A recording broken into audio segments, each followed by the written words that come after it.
আজকে আমি দেখছিলাম যে টেস্ট ক্রিকেটের ২৫ বছর হওয়ার পরে যারা বাংলাদেশের ক্রিকেট নিয়ে ভাবেন, কথা বলেন, লিখেন, তারা আসলে কি বলছেন, কি লিখছেন।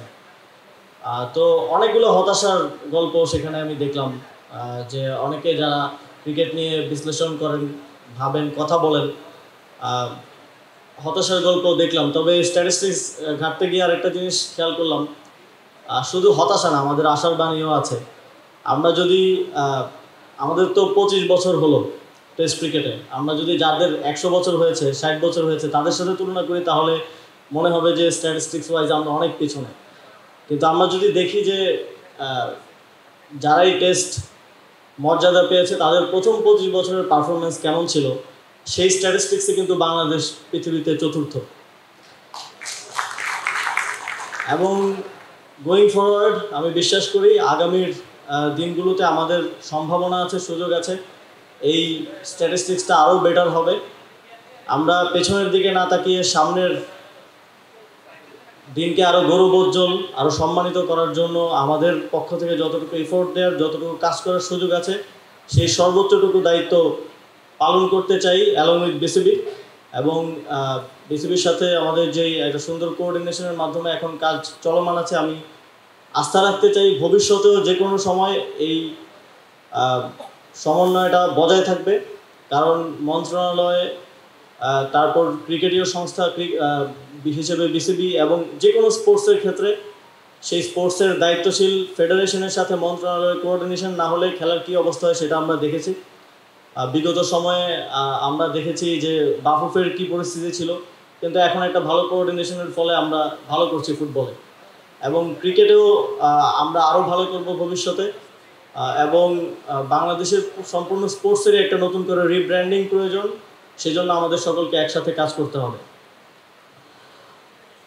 আমি দায়িত্ব পাওয়ার পর থেকেই আমাদের সবচেয়ে বড় যে চ্যালেঞ্জ, যে আমাদের সকল স্পোর্টস শুধু ঢাকা কেন্দ্রিক, কিন্তু আমাদের খেলোয়াড়রা আসে একদম প্রান্তিক অঞ্চল থেকে। এই যে চ্যানেলটা, এটা আরও সুন্দর করার জন্য আমাদের প্রয়োজন বিকেন্দ্রীকরণ। তবে যখন প্রথম ক্রিকেট বোর্ডে পরিবর্তনটা হয় অন্তর্বর্তীকালীন সরকার দায়িত্ব গ্রহণ করার পর, তখন আমি দুইটা জিনিস চেয়েছিলাম, এর মধ্যে একটা ছিল বিকেন্দ্রীকরণ।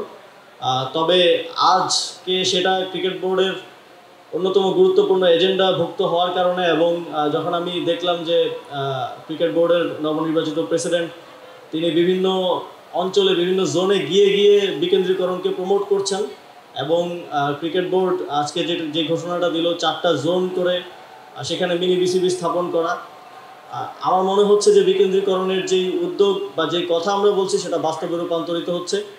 এবং এর মাধ্যমে আমরা একদম পাড়াগাঁয়ের কিংবা অলিতে গলিতে ক্রিকেট খেলা কোনো একজন বাচ্চাকেও আসলে ভবিষ্যতের স্বপ্ন দেখাতে পারবো।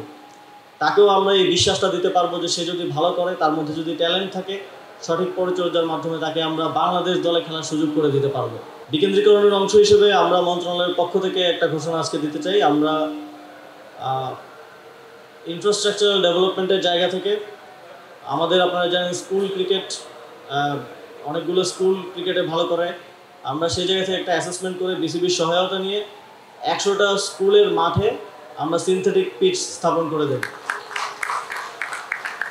আমরা শুধু আমাদের ইনফ্রাস্ট্রাকচারের মধ্যে সীমাবদ্ধ থাকতে চাই না, আমরা চাই যারা স্কুলে ক্রিকেট খেলে, রেগুলার খেলে, তারাও যাতে একটা ভালো ইনফ্রাস্ট্রাকচার পায়, তারাও যাতে একটা ভালো পরিচর্যা পায়, সেটা আমরা নিশ্চিত করতে চাই।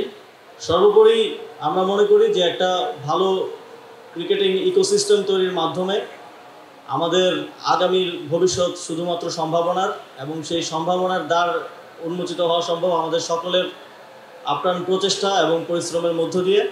আপনারা সেই পরিশ্রমটা করছেন, এবং এক্ষেত্রে সকল অংশীজনদের সর্বাত্মক সহযোগিতা এবং সমর্থন প্রত্যাশা করে আমার বক্তব্য শেষ করছি। আসসালামু আলাইকুম।